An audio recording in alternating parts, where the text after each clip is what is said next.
Bonjour à tous et bienvenue sur notre chaîne Réussir comme thérapeute. Aujourd'hui, nous allons parler de 5 stratégies de marketing infaillibles pour les thérapeutes en 2023. Alors que vous soyez un thérapeute débutant ou expérimenté, ces stratégies elles vont vous aider à accroître votre visibilité en ligne et à attirer plus de clients. Alors, allons-y. La première, c'est la stratégie du marketing de contenu et du blogging. Alors, vous vous demandez peut-être pourquoi cette stratégie est importante.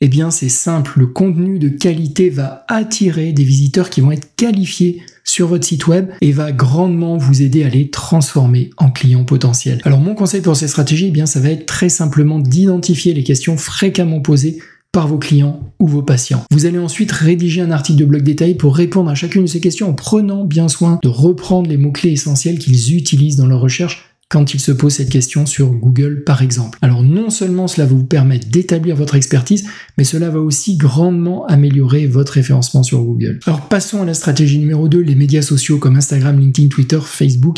Vous devez choisir la plateforme qui résonne le mieux avec votre public cible. Vous ne pourrez de toute façon pas être présent partout au début, donc choisissez une ou deux plateformes pertinentes seulement pour démarrer.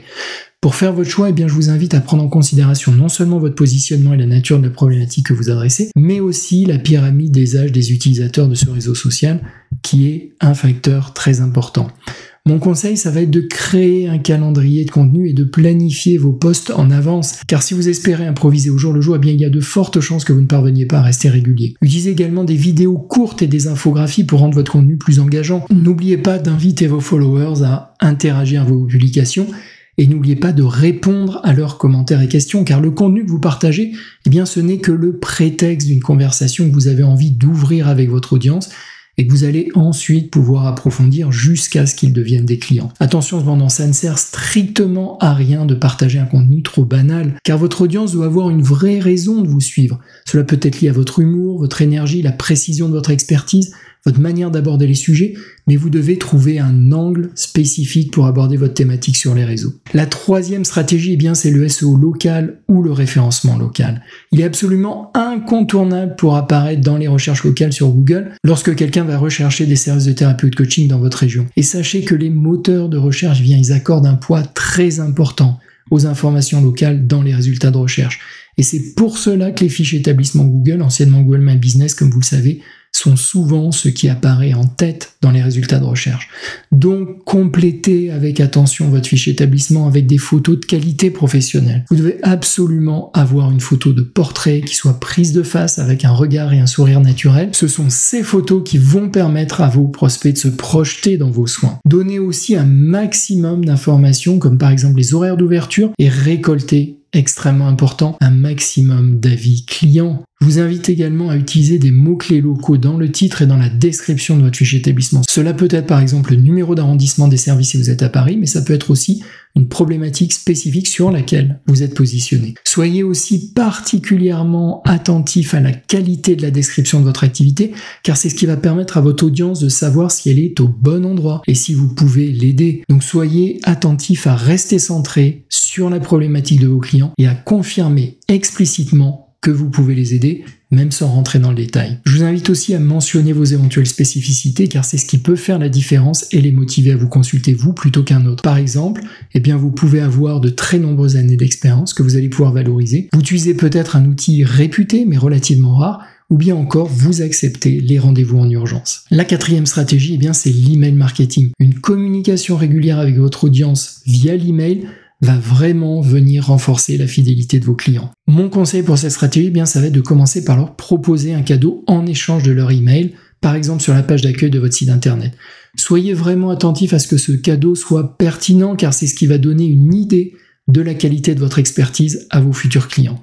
Ensuite, je vous invite à utiliser un outil d'automatisation pour envoyer des newsletters mensuels qui vont contenir des articles utiles, des actualités, des offres spéciales. De manière générale, je vous invite à ce que toutes vos interactions avec vos potentiels clients soient l'occasion de collecter leur email.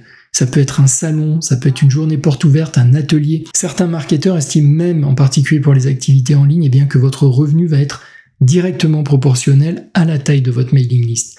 Donc, au-delà d'entretenir la relation avec votre audience, l'email, c'est aussi ce qui va vous permettre de leur envoyer des offres commerciales régulièrement. Enfin, la cinquième stratégie, les webinaires et les ateliers en ligne. C'est vraiment une manière excellente de démontrer votre expertise et d'interagir directement avec votre public, et c'est clairement mon outil préféré.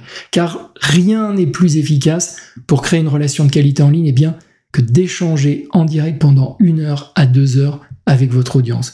Donc mon conseil, c'est de choisir un sujet pertinent pour votre public cible et de faire la promotion de votre webinaire de manière gratuite sur tous vos médias sociaux. Après le webinaire, vous allez pouvoir leur envoyer un email de remerciement avec un lien vers le replay et éventuellement une offre commerciale. Et n'oubliez pas que votre webinaire, il doit aborder un sujet très précis, donc attention au webinaire fourre-tout. Et si vous souhaitez vendre une offre à la fin de votre webinaire, je vous conseille de ne pas donner trop d'informations pour éviter que votre audience pense à la fin du webinaire, c'est bon, j'ai toute l'information qu'il me faut, et qu'il décline votre offre. Les Américains appellent cela le teaching ou l'enseignement qu'il faut doser avec précaution quand vous organisez des conférences en ligne. Voilà les amis, ce sont les 5 stratégies marketing infaillibles pour les thérapeutes en 2023. J'espère vraiment que ces conseils vous seront utiles. N'oubliez pas de vous abonner à notre chaîne pour avoir plus de conseils de développement de votre activité. Et si vous êtes intéressé, je vous mets des liens sous la vidéo qui vont vous permettre d'aller encore plus loin. C'était Julien de Réussir comme thérapeute. Ciao!